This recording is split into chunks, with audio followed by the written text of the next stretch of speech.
He pulled my suitcase to the porch without a word. My name wasn't on the mailbox anymore. His wife stood behind him, arms crossed, wearing my pearls. "Mom, it's time. We found you a place that knows how to deal with seniors." I didn't scream. I didn't cry. I looked down at my hands, still shaking from baking his birthday cake that morning. Then I turned. I left. But before sunset, I had moved the money, changed the deed, called the attorney. They thought they'd buried a burden. But I was the foundation beneath the entire house. He stood on the porch, my suitcase already zipped and placed neatly by the steps. The morning sun hadn't even cleared the rooftops yet. But there it was, final, decisive. Behind him, Sharon hovered, arms folded like a warden guarding a locked gate. She didn't say anything. She didn't have to. Her silence was louder than shouting. Her fingers toyed with the string of pearls around her neck, the ones Greg had given me for my 50th wedding anniversary. I hadn't seen those in years. I thought I'd lost them. No, they'd been taken. Greg cleared his throat, as if it hurt to speak to me. "Mom, it's time," he said, eyes flicking away from mine. "We found you a place. You'll have everything you need there. People trained to deal with seniors." He didn't say, "We don't want you here." But he didn't have to. I looked down at my hands, still warm from baking the cornbread he liked, just how his father used to eat it, with honey and salted butter. I had woken up early that morning, lit the oven, ironed my dress. I had planned to make meatloaf for dinner, his favorite. I had no idea I'd be packing instead. I didn't cry, I didn't shout, I didn't ask why. Instead, I nodded, picked up my suitcase, walked down the steps like I still had a home to return to. The Uber driver was confused. "You headed to the airport, ma'am?" he asked. I smiled and gave him an address, a friend's house, temporarily. Inside, I was cracking, but on the outside, I was all buttoned up. I sat with my spine straight, knees together, one hand resting on the suitcase handle like it was just another Sunday outing. I didn't look back. I wouldn't give them that. That night, I didn't sleep. I lay on the guest bed, staring at the ceiling fan turning slow and uneven. Each creak was a word I couldn't say. I went over every moment in my head, the cold shoulder, the condescending smiles, the slow removal of my place at the table. First, it was my favorite armchair moved to the garage, then my piano sold because no one played it. Then the guest bedroom turned into a home office and my room, their daughter's nursery. My toothbrush moved from the master bathroom to the powder room. My name disappeared from the mailbox. Still, I stayed. Because I was his mother. Because I thought I was wanted. Because I believed that love, real, maternal love, meant staying, enduring, hoping. They called me forgettable, too fragile, too much trouble. Sharon once joked at a family dinner that I was a museum exhibit in their house. "Look, kids, this is how people used to make pies from scratch." I laughed that night. Pretended it was funny. My grandson giggled, not understanding. My heart didn't. My heart cataloged it, filed it away. Every jab, every sigh, every door that closed just a second too fast after I entered the room. But I kept baking. Kept folding their laundry. Kept saying yes, dear, to things I didn't agree with. I swallowed the loneliness, dressed it in smiles, masked it with recipes, until that morning, when they stopped pretending they needed me, and made it clear I was no longer welcome. That silence, that excruciating sharp-edged silence, became my power. Because once I left, I didn't vanish. I observed, I remembered, and slowly I prepared. I went through old papers, found the deed, my name alone, found the savings bonds my husband and I had bought decades ago. I dug out the notarized copies of our will. I reread every legal document, every insurance clause, every letter Greg had ever asked me to sign. I met with someone, a lawyer named Karen with steel gray hair and sharper eyes. She listened, asked the questions Greg never did. And when I showed her the documents, she leaned forward. "Do you want to keep your name on everything?" she asked. "Yes," I said. "Then let's make sure they can't ever touch it again." There's a kind of calm that only comes when the worst has already happened, when there's nothing left to break, only space to rebuild. That's where I was. Not bitter, not broken, just done. Done being the fool. Done being the afterthought. Done being the fragile woman they thought would fold under pressure. They forgot I raised a family through the 80s recession. I kept food on the table when my husband was laid off. I worked nights at the hospital, came home and packed lunches, went without so my son could go to summer camp. I survived cancer. I buried a husband with dignity. I wasn't fragile, I was forged. I started making lists, not of groceries, not of chores, but of what I wanted. A home with light in the mornings. A studio where I could paint again. A kitchen where every dish was mine. Silence. Blessed, guiltless silence. I watched Greg's name light up on my phone screen. Day after day, I let it ring. Voicemails full of faux concern. Mom, where are you? We're worried. He wasn't worried. He was surprised, because I didn't do what they expected. I didn't beg to come back. I didn't check into the senior facility he picked out. I disappeared, but not to hide. To begin. To reclaim. One morning, I brewed coffee just the way I liked, strong, hot, no one telling me it needed almond milk or half-calf. I sat by the window of my small rental, quiet, clean, temporary, and made a choice. I would buy again, not because I needed space, but because I needed sovereignty. I toured houses with my attorney's realtor friend, found a place, modest, full of light, with creaking wood floors and an attic that smelled like stories. I signed the papers alone. I held the pen steady. And when I stepped across the threshold for the first time, I left my suitcase at the door, unzipped it slowly. Not just my clothes, but every piece of myself I'd packed away over the years. My dignity, my worth, my voice, they had called me forgettable, but I remembered everything, and soon they would too. It started with a phone call about a broken transmission. Mom, Tyler's car died on the highway. We just don't have the cash right now. It's his only way to get to his part-time job. Greg sounded breathless, urgent, like the world would crack if I said no. I didn't ask how much. I just asked where to send it. $2,300. Gone with a few clicks. Then it was Iris, her voice all syrup and sweetness. Grandma, I hate to even ask, but rent's due, and my roommate bailed, just until I get my next paycheck. That was $1,100. She hugged me tight when I dropped off the check, said I was a lifesaver, said I still made the best lemon bars in the world. Next came the investment opportunity. Greg sat me down at the kitchen table, spread out folders and graphs like he was pitching to a boardroom. It's a startup, Mom. Grocer ease. It'll change the way people shop. This is your chance to double, even triple what's left from Dad's insurance. He leaned back like it was already decided. All we need is $10,000 to get in on the ground floor. I remember nodding, smiling faintly, asking if he wanted more coffee. I remember thinking, this is what mothers do. They believe, they give. I signed the check. Weeks later, I saw him driving a brand new SUV with tinted windows and custom wheels. The decal for groceries peeled at the edges of the rear windshield. He didn't see me watching from across the parking lot. I didn't say a word. Not even when Sharon began showing up with flyers for home care aides, brochures for senior assistant services, and tactfully phrased questions like, "Have you been having trouble remembering things lately?" I laughed it off, told her I was just tired. That sometimes names slip when you've known so many over the years. She smiled politely, but her eyes were measuring something, testing the waters, as if she were gauging how far she could push before I caught on. That same night, I found my checkbook wasn't in its drawer. They told me I must have misplaced it. It reappeared the next morning on the kitchen counter, open to a carbon copy I didn't remember writing. $3,000. Payable to Sharon. I went to my room, closed the door, sat on the edge of the bed and stared at my hands for a long time. They trembled, but not from age, from the weight of seeing it clearly for the first time. It wasn't a single act. It was 5 years. 1,000 tiny paper cuts, each request coded in concern, each visit wrapped in artificial warmth, each gesture disguised as care. And I welcomed it, opened my home, my wallet, my trust. I told myself I was useful.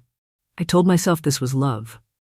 The old house, once noisy with Sunday dinners, filled with the scent of rosemary and roast, had become a place where I moved quietly, as if trying not to disturb a life that no longer included me. I was a ghost with a pulse, smiling in photos I wasn't meant to be in. One Thanksgiving, I cooked the entire meal. Turkey, stuffing, mashed potatoes with roasted garlic the way Greg liked. Iris brought her new boyfriend. Tyler was glued to his phone. Sharon insisted on using paper plates because it makes cleanup easier for you, Margaret. After dessert, they left early. Black Friday sales, they said, laughing, coats half-buttoned as they waved from the driveway. I washed the dishes alone, one by one, holding each plate like a memory, a ritual of fading relevance. I thought of Hector, how he used to carve the turkey with such ceremony, how he'd raise his glass and say, "To Margaret, the heart of this family." I didn't toast that year. I didn't sit at the head of the table. I sat at the edge, like a guest who overstayed. And still, I stayed. Because I believed, foolishly, that if I gave enough, loved enough, bent far enough, they'd see me again. Not as a burden, but as their mother. Their grandmother. Their blood. But kindness, once offered without boundaries, can become currency. And I had been spent down to nothing. The breaking point came not with a shout, but a question. Greg leaned over my shoulder one afternoon while I was paying bills. "Hey, Mom," he said casually.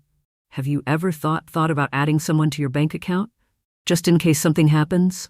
You know, to keep things simple." I stared at the screen, the blinking cursor beside my name. I didn't answer. I saved the file, closed the laptop, and went upstairs. That night, I pulled out my journal, the one I hadn't written in since Hector died. I began listing names, amounts, dates, smiles that didn't reach their eyes, jokes at my expense, things borrowed and never returned, promises that came with expiration dates.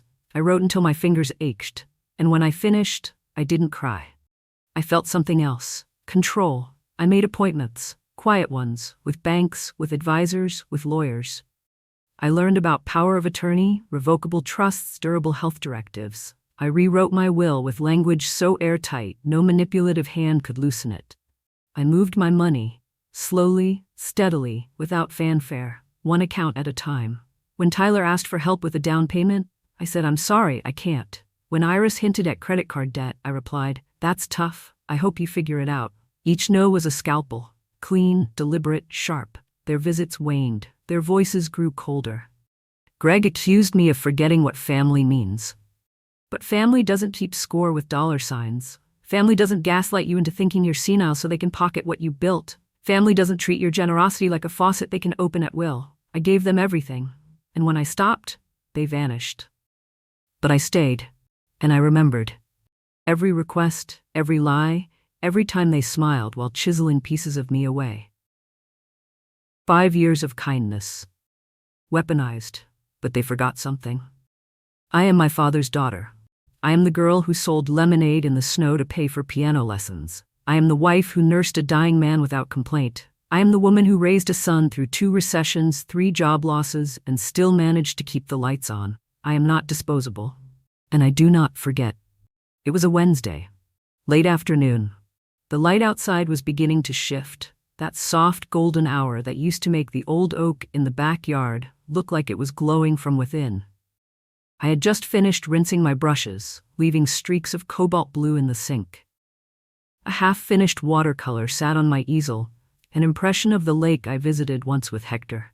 I had been struggling with the water reflections all morning, but that wasn't what broke the peace. My phone rang. Not the landline, Greg knew I didn't use it much anymore, but my cell. The number lit up, Greg's name, not our usual Sunday. I let it ring twice before answering. Old habits. "Hi, sweetheart," I said, steadying my voice. "Everything all right?" He sounded cheerful.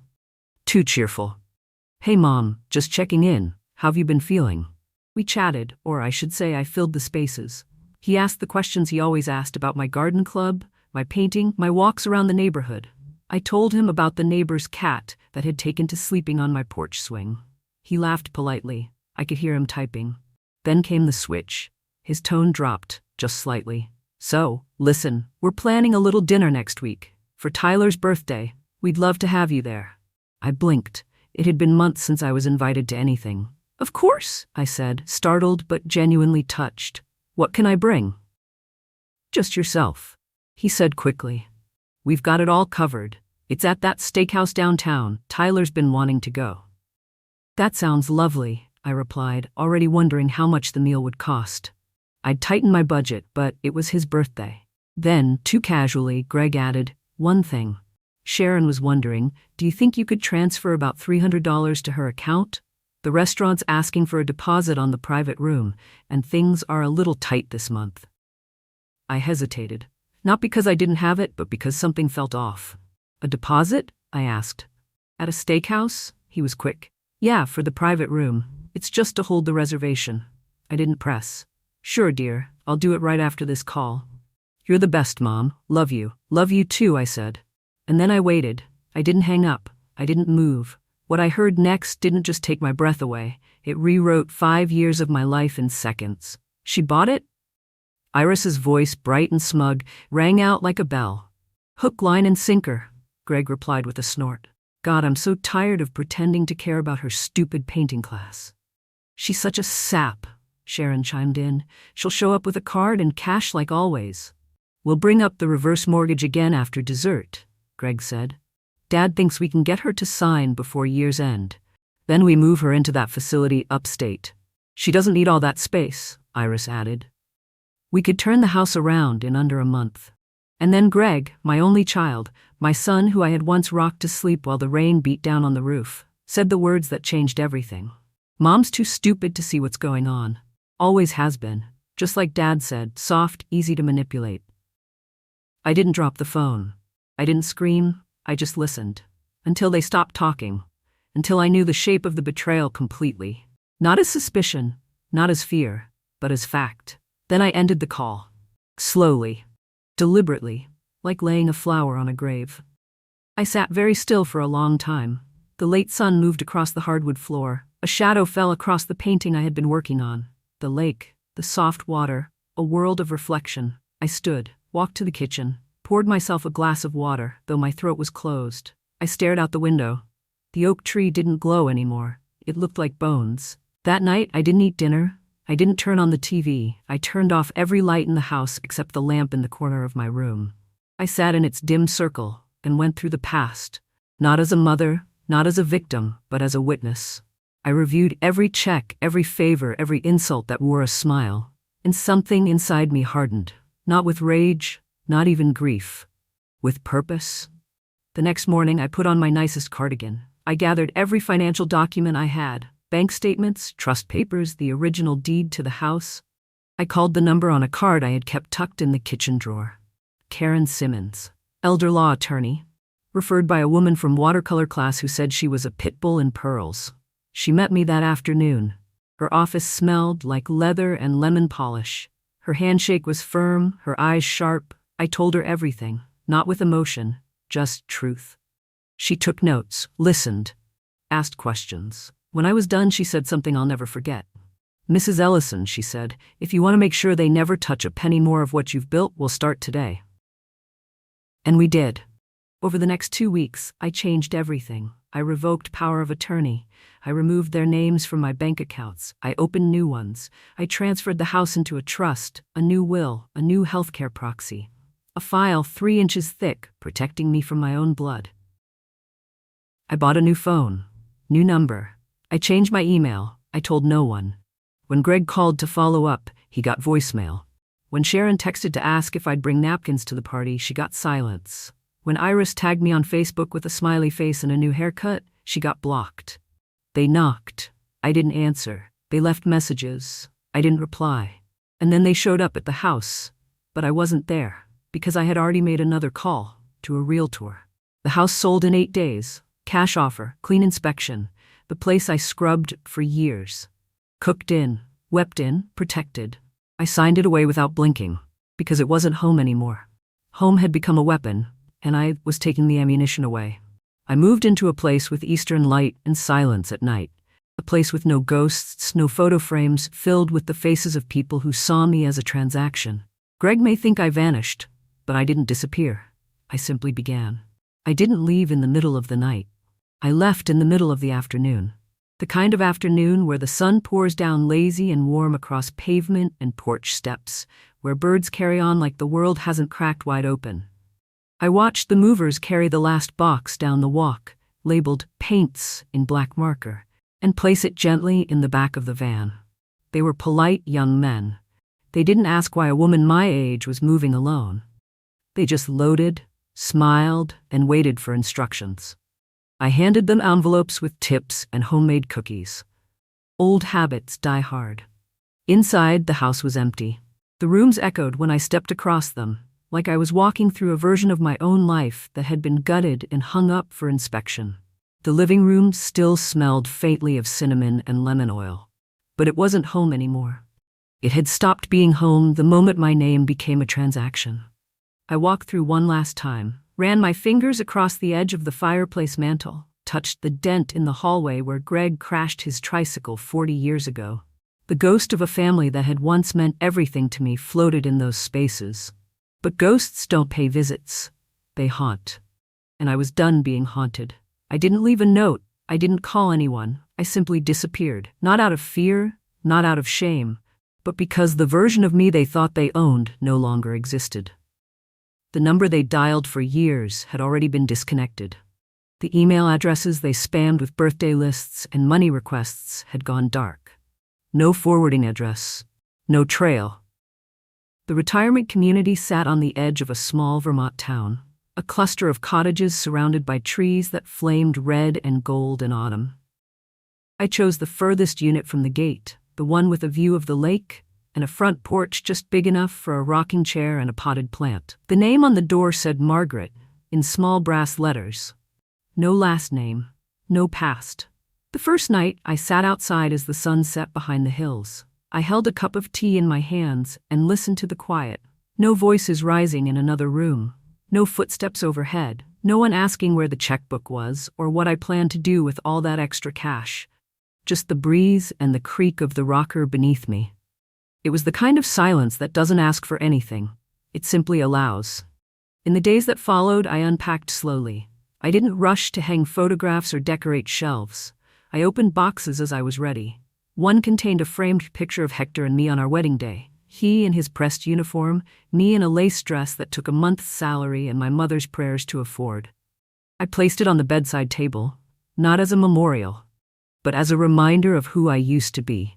A woman with a backbone, a dream, and no patience for cowardice. I set up my studio in the spare bedroom. A single easel, a metal cart for brushes, a tall window facing east to catch the morning light. I hadn't painted in months, not since everything unraveled, but now the silence was fertile. I began sketching. First the trees outside, then the shadow of the rocking chair at sunset, then a self-portrait. Not a face, but hands resting on a tabletop, knotted and wrinkled, but steady. Alive. The community was quiet but not dull. Every Thursday, there was a poetry reading. Saturdays, a farmer's market across the road. I met Carlos, who grew tomatoes so sweet they tasted like stolen sunshine. Elaine, who led yoga even though her knees crackled like mine. Margaret, yes, another one, who lent me a book of Mary Oliver poems with yellowed pages and careful annotations in the margins. No one asked where I'd come from. They just welcomed the version of me that arrived. I started taking walks again, short at first, around the lake path, then longer into town. I discovered a small used bookstore tucked between a cafe and a barber shop. The owner was a quiet man with a dog that slept beneath the counter. He learned my name, told me I reminded him of his mother, who used to read thrillers and eat lemon drops while sorting receipts. I found rhythm in the days. Tea, walks, painting, fresh fruit on the table, rain on the roof at night. For the first time in years, no one called me a burden. No one suggested I label leftovers or count my pills. I wasn't the frail matriarch in someone else's narrative. I was just a woman rebuilding her own. One morning, I received a letter. No return address, but the handwriting was unmistakable. Greg. Inside, a single page, apologies, explanations, a mention of miscommunication and how he never meant for things to go so far. He missed me. The kids missed me. Could we talk? I folded the letter once. Then again, I didn't tear it. I didn't reply. I placed it in a drawer with old receipts and warranties and a pack of birthday candles I kept for reasons I couldn't explain. It sat there, quiet and useless. I thought about calling him. I did. I thought about what I might say. That forgiveness doesn't mean amnesia. That some bridges collapse not from fire but from neglect. That when you teach someone how to treat you, you also teach them how to lose you. But I didn't call. Because I didn't owe him that. Instead, I invited Paul for dinner. He was a widower, lived 2 cottages over. We met at the community garden, pulling weeds in stubborn silence. He complimented my marigolds. I liked the way he held a trowel like it was a paintbrush. We spoke slowly, like people with time. He had a record player. I had Ella Fitzgerald on vinyl. We became companions, not a replacement, not a rescue. Just 2 people who understood the value of soft company. That evening, he brought wine and a deck of cards. We played gin rummy on the back porch while the crickets tuned up and the night cooled down. At one point, he reached for my hand. I didn't flinch. Later, alone in bed, I stared at the ceiling fan spinning overhead. A thought came to me, not loud or sudden, but certain. I wasn't hiding, I was returning to myself. And in the silence of that realization, I smiled, because they had mistaken my absence for defeat. But absence is not surrender. Sometimes it's a beginning dressed as a vanishing. And I had just begun. It was a Tuesday in late spring when he found me. I knew he would, eventually. Greg had always been persistent, especially when there was something to gain. But by the time his car rolled into the visitor's lot at the edge of Oak Haven, I wasn't the woman he remembered. Not the mother who apologized too quickly. Not the widow who stood silent at family dinners while her son spoke over her. I had learned to let quiet grow teeth. I watched him from the community center window before he saw me. He stepped out of a silver SUV, clean, polished, rented probably, in his hands a bouquet of white lilies. My favorite, once. He looked around uncertain, out of place in his pressed shirt and forced ease. When he spotted me, his smile bloomed, eager, carefully rehearsed, too bright. I didn't smile back. Instead of inviting him into my apartment, I led him to a bench beneath the old maple tree near the rose garden. We sat side by side like strangers forced together by weather. He started with small talk, how the kids were, how the house needed repairs, how Sharon was managing. His voice fluttered nervously, filled with attempts to sound casual, but his eyes searched mine for warmth, for softness, for the mother he remembered bending, giving, absorbing. She wasn't here. "I missed you," he said after a pause. "We've all been worried." I tilted my head slightly, letting silence stretch between us. Not angry silence, just the kind that waits. He shifted, cleared his throat. "Why did you leave like that?" he asked. "Why didn't you just talk to us?" I studied him. The slope of his shoulders, the crease between his brows that deepened when he was trying to look sincere. And I realized something painful and freeing at once. He truly didn't understand. "I didn't leave," I said, voice calm. "I let go." He blinked. "What do you mean?" I turned to face him. "You forgot to hang up the phone." He froze. I watched the color drain from his face. The lilies in his hand drooped slightly. I could see him cycling through excuses, explanations, desperate pivots, but I didn't give him room. "I heard everything," I continued. "The plan, the names you called me, the laughter, every word." He tried to speak, but I held up a hand, not with anger, with precision. "Don't insult my intelligence by pretending you meant something else. You meant every word."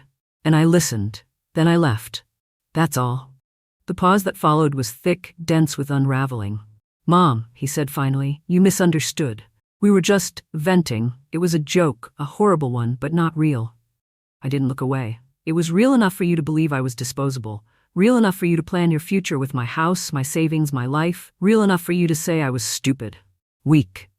His mouth opened, closed, his shoulders slumped. "We didn't know what we were doing," he said, voice lower now. "We were under stress. I'm sorry." It didn't land.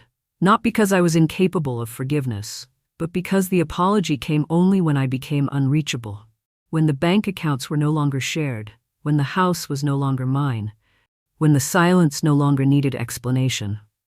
He looked around then, really looked, for the first time noticing the community garden, the murals on the brick wall behind us, the neat rows of potted herbs by the walkway. "Is this where you live now?" I nodded. "Yes." "It's different," he said. "It's peaceful." His eyes searched mine again, this time not for softness but for weakness. He found neither. "What do you want from me?" he asked, almost whispering. "Nothing," I said. That word did more damage than any accusation ever could. His face crumpled slightly, not into tears, but into something less dignified. Confusion, frustration, disbelief. "You can't be serious," he said. "You're just cutting us off?" "I'm drawing a line," I said. "If you want a relationship with me, it will be on my terms. Terms that include honesty, boundaries, respect. And if we can't agree to that, then we don't have a relationship." He stood up then, too quickly. The lilies slipped from his hand, fell to the mulch at his feet. He didn't notice. "This is cruel," he said. "You're my mother." "I was your mother," I said. "The kind who gave without question, who believed family meant loyalty, who made excuses for cruelty because it came wrapped in familiarity. That mother is gone." He looked away. I waited. He didn't speak again. After a long minute, he walked back toward the parking lot, his steps heavy, uneven. He didn't look back. I didn't watch him leave. Later, I found the lilies still lying where he dropped them. I picked them up, carried them to the compost bin near the herb garden. They were already wilting, beautiful but hollow. Like his apology. In the days that followed, the silence returned. But it wasn't empty. It was earned, claimed. The phone didn't ring. The mailbox held no letters. But my heart was no longer waiting. Instead, I filled my evenings with watercolors and warm soup. I hosted a poetry reading in the common room and read from Adrian Rich.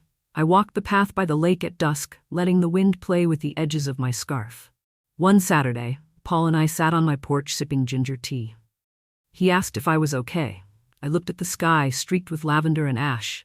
"I'm more than okay," I said. "I'm free." He smiled and said nothing. The best kind of company. Sometimes I think about Greg, not with hatred, but with the kind of grief that doesn't need tears.